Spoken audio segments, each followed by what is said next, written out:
ইফতারিতে ভুলেও 3টি খাবার খাবেন না, যেই খাবারগুলো আল্লাহর নবী কখনোই পছন্দ করতেন না।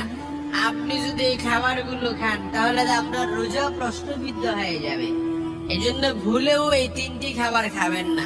1 নাম্বার, কাঁচা পেঁয়াজ খেতে অপছন্দ করতেন, কারণ কাঁচা পেঁয়াজ খাওয়ার পরে আপনি দেখবেন মুখ থেকে এত দুর্গন্ধ আসে যেটা সাধারণ কোনো মানুষই পছন্দ করতে পারবে না, সহ্য করতে পারবে না এই দুর্গন্ধটা। 2 নাম্বার হচ্ছে কি, গরম খাবার খাবেন না।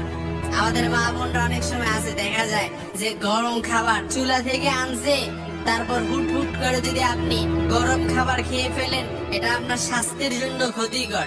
এটা আপনার রোগ প্রতিরোধ ক্ষমতা এটাও কমিয়ে দিতে পারে। সর্বশেষ, যেটা আল্লাহ রাসূল সাল্লাল্লাহু আলাইহি ওয়াসাল্লাম কখনোই পছন্দ করতেন না, সেটা হচ্ছে দুর্গন্ধযুক্ত খাবার কখনোই খাবেন না। আল্লাহ তাআলা যেন আমাদেরকে এই খাবারগুলো খাওয়া